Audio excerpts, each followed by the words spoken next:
Hello everyone, আসসালামু আলাইকুম। আজকে সকাল সকাল ঘুম থেকে উঠে আমি আমার ছেলেকে নিয়ে একটু পড়তে বসালাম, কারণ ওর প্রত্যেক রবিবারে ক্লাস টেস্ট একটা পরীক্ষা হয়, আর প্রত্যেক বৃহস্পতিবারে সিটি পরীক্ষা হয়। তো যেহেতু আজকে রবিবার, তো আজকে ওর পরীক্ষা আছে, এই জন্য একটু সকাল সকাল উঠে ওর পড়াগুলো একটু রিভিশন করাচ্ছিলাম, কারণ গত রাত্রেও পড়াগুলো ভালোভাবে রিভিশন করে নাই। এই জন্য সকালবেলা উঠে ও বলতেছিল যে না, পড়বে না, একটু বায়না ধরতেছিল। তো যাই হোক, ওকে অনেক কষ্ট করে পড়ানোর পরে এদিকে আমি রান্না বান্না করব, সবজিগুলো কেটে নিচ্ছিলাম। আর আজকে ভাবলাম যে বেগুন আলু দিয়ে মাছ দিয়ে রান্না করব, এই জন্য বেগুনগুলো কেটে নিচ্ছিলাম।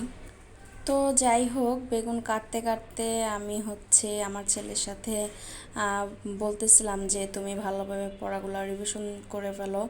ও বলতেছিল যে না, রিভিশন দিব না। তো যাই হোক, এদিকে তরকারি টরকারি সব কেটে ধুয়ে আমি একটু খেতে বসলাম। আজকে সকালে আমি পান্তা ভাত খাবো। আর আপনারা এখন হয়তো বা আমাকে অনেক কথাই বলবেন, আমি জানি।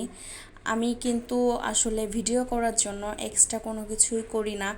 আমি আমার লাইফে মানে প্রতিদিনের রুটিনে যা যা করছি আমি সেগুলাই আপনাদেরকে আমি দেখানোর চেষ্টা করি, আপনাদেরকে শেয়ার করি আপনাদের কাছে। আমি আলাদা করে ভিডিও বানানোর জন্য আসলে কিছুই করি না। আমি যা যা করে থাকি, যা খেয়ে থাকি, আমার একদম নিত্য রুটিন যেগুলো আর কি, আমি সেগুলাই আপনাদের সঙ্গে শেয়ার করি। এবার আপনারা আমাকে যা বলবেন বলেন, আমার কোনো সমস্যা নাই।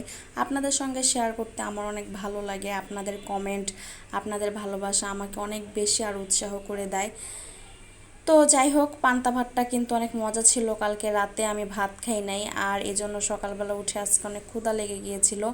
রাতের বেলা ভাতে পানি দিয়ে রেখেছিলাম, কেন যেন রাতে ভাত খেতে একটু ইচ্ছা করছিল না। তো রাতে পানি দিয়ে রাখার পরে সকালে তো পান্তা ভাত হয়ে গেল। আর তারপরে একটু মাছের ঝুরি ভাজা ছিল, ওইটা দিয়ে আর একটু বেশি করে পানি নিয়ে একটা পেঁয়াজ দিয়ে সুন্দর করে কচকচ করে ভাতগুলা খেলাম। অনেক বেশি মজা লাগছে। আর দেখেন, মাছের ঝুরি ভাজাটা এতই মজা লাগতেছিল যে আছে দেখে আমি একটু আবার খাচ্ছিলাম।